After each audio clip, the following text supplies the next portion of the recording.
on behalf of Hockey Unit of Tamil Nadu and Hockey India, உங்களை ஒவ்வொருத்தரையும் வரவேற்கிறதுல பெருமைப்படுகிறேன். பர்டிகுலராக school நடந்துகிட்டு இருக்கு. அதுக்கு என்னுடைய உதவி பெரிய விஷயம்.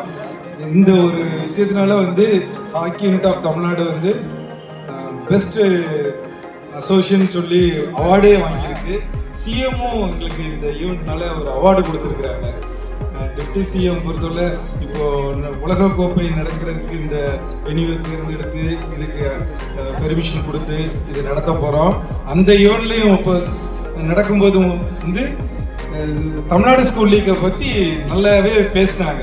அது சென்னை ஒரு ஸ்போர்ட்ஸ் கப்பாகவே மாறி இருக்கு. இது நான் மற்ற ஊர்களில் போகும்போது அதோடைய தாக்கம் அவ்வளோ நல்லா இருக்கும். எல்லாரும் எவ்வளோ ஈவெண்ட்டுங்க பண்ணுறீங்க, எல்லாமே நீங்களே எடுத்து போயிட்டீங்கன்னா எப்படி அப்படின்னு கேட்பாங்க. அந்த அளவுக்கு நம்மளுடைய ஸ்போர்ட்ஸ் மினிஸ்டரும் சரி, நம்மளுடைய எஜுகேஷன் மினிஸ்டரும் எல்லாரும் ஒவ்வொருத்தரும் அதுக்கு அவங்களால முடிஞ்ச என்னென்ன பண்ண முடியுங்கிறத காமிக்கிறாங்க. அது மற்ற மாநிலத்தில் அவ்வளோ தூரத்துக்கு அது தெரியுது. ஸோ இந்த மாதிரி வாய்ப்புகளை நீங்கள் எங்கள் கூட சேர்ந்து இவ்வளோ செய்யும்போது அவங்க இன்னொரு பாயிண்ட் சொன்னாங்க, மற்ற மாநிலத்தோட கவர்மெண்ட் சப்போர்ட்டும் தமிழ்நாட்டில் ரொம்ப நல்லா இருக்குது அப்படின்ட்டு. ஸோ அது ஒரு ரொம்ப பெருமையான விஷயம். இந்த விஷயம் இன்னும் நான் வேர்ல்டு கப் ஃபஸ்ட் டைம் வருதுங்க, அதை ரொம்ப பெருமையாக எடுத்துக்கிட்டோம்.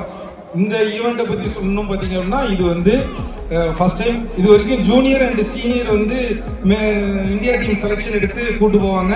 ஃபஸ்ட் டைம் நம்மளுடைய இந்த sub junior team India team selection பண்ணி ஒலிம்பியன் ரியாஸ் தான் செலெக்ஷன் கமிட்டியில் இருந்தார். இந்த டீம் யூரோப்புக்கு அனுப்ப போகிறாங்க.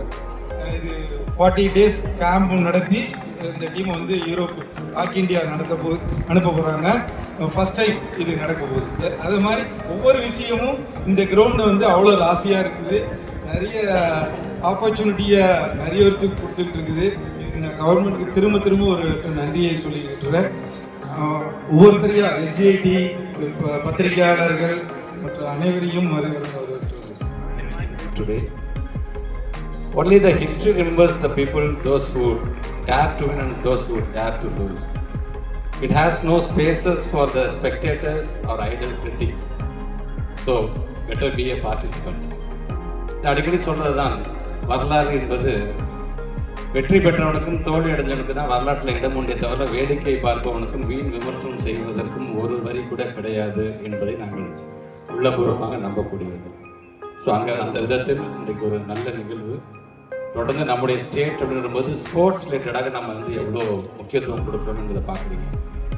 இந்த ஹானரபிள் டெப்டி சீஃப் மினிஸ்டர் நடத்தக்கூடிய தேசிய லெவலில் இன்டர்நேஷ்னல் லெவலில் இருக்க போட்டிகளாக இருந்தாலும் சரி, அது எல்லாமே ஃபஸ்ட்டு அதாவது ஸ்போர்ட்ஸ் கேபிட்டல் ஆஃப் இந்தியா அப்படின்னு நம்முடைய தமிழ்நாட்டை மாற்றக்கூடிய அளவுக்கு நீங்கள் ஒவ்வொன்றையும் அவர் செஞ்சுட்ருக்கிறாரு. அதுவும் எனக்கான மனோட்டை எனக்கு ரொம்ப பிடிச்சது என்னென்னா, என்னை காட்டிலும் அதிகப்படியாக அரசு பள்ளியை சார்ந்துக்கிட்ட பிள்ளைங்களை இன்னும் நம்ம ஊக்கப்படுத்த வேண்டும் என்று அவர் சொல்ல எனக்கு அவ்வளோ ஆசையாக இருக்கும்.